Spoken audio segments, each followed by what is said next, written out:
Marvel had a very clear idea of the kind of spectacle that they wanted, which was great for me because then I had something to build off of, and the only thing I was interested in building was, well, how do we get there? How does that action tell us something about the characters we didn't know, so it's not just a checklist. Part of the mission statement of the Avengers was to be iconic but not bash it over the head, because, you know, like Iron Man, you want to keep it grounded somewhat. That grounded tone is something that we try to apply across the movie. And so when it came to Avengers, the thing about tone was, let's keep it real, let's keep it grounded.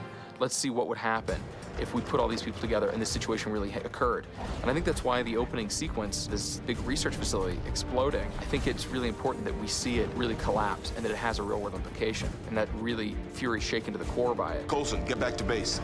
This is a level 7.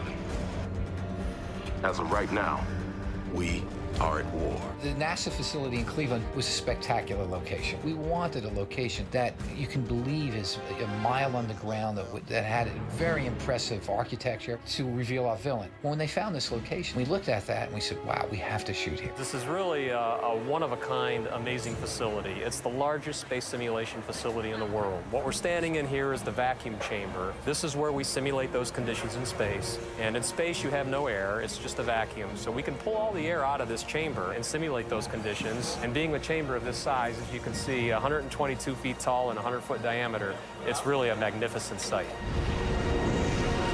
Something like this isn't really something you can build. It gives the movie great scope. It's one of the loveliest and actually sexiest places we've shot in. Every shot feels enormously epic, which is a good way to start.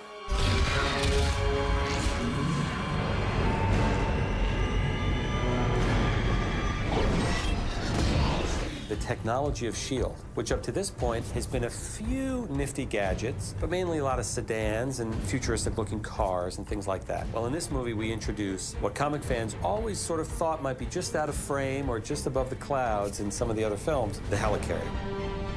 It's an aircraft carrier / space shuttle of some kind. It goes like every different level. You see us like disappearing into the clouds. It's impossible to trace. It is S.H.I.E.L.D. on the fly, and it's probably going to blow some fanboys' minds. I don't think they'll ever recover. It was part of the bargain with Marvel right away. They wanted the helicarrier, and I wasn't about to say no. It looks amazing. When it was first designed in the 60s, it had little propellers. Since then, they invented science, and we realized that that might not actually stay up. You know, so always the idea was this floating fortress. And we talked a lot about, you know, how do we make it work? We went to a more traditional aircraft carrier design, partially because, you know, in the comics, it's very bottom heavy. It looks like this enormous glass palace that's, you just couldn't stay up. And, you know, the streamlined design that the guys came up with was beautiful, but also you could just buy it. It was towing the line between reality and fantasy. The journey to how that idea of the helicarrier became the helicarrier that's in the movie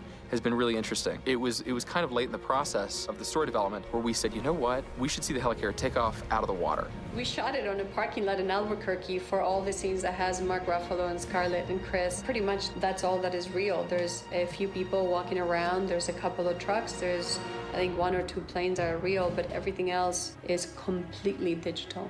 It was designed so that the reflection and the refractions that we were getting was big enough to give us some bounds so that we could actually recreate it and feel that you were in a takeoff area of some sort of carrier in the water, but nobody really knows until it takes off that it's actually a flying ship.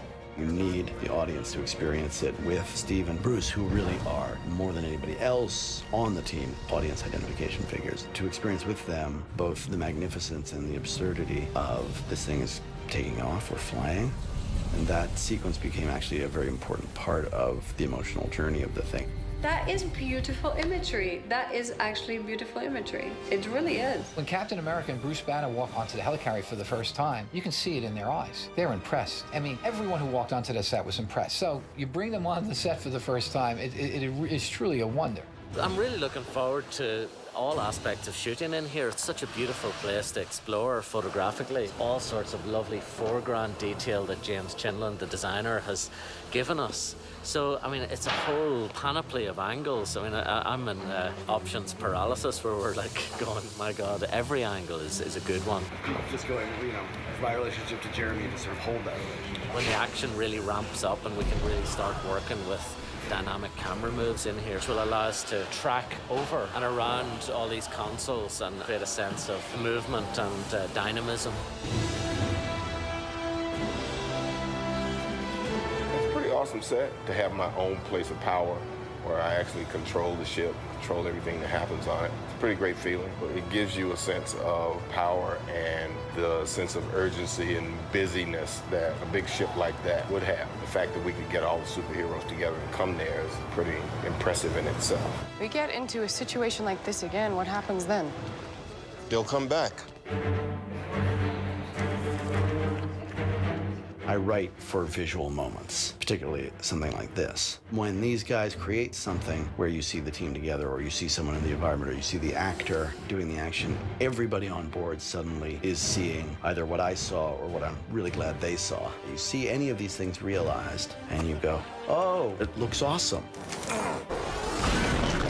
I think it's the grounded nature with which Joss has infused this film that is, in my mind, a throwback to what people loved in Iron Man. Joss was just dedicated to seeing that through. In the end, I think when the film goer sees the final product, they appreciate it just as much as we do. That's what makes it ultimately much more rewarding.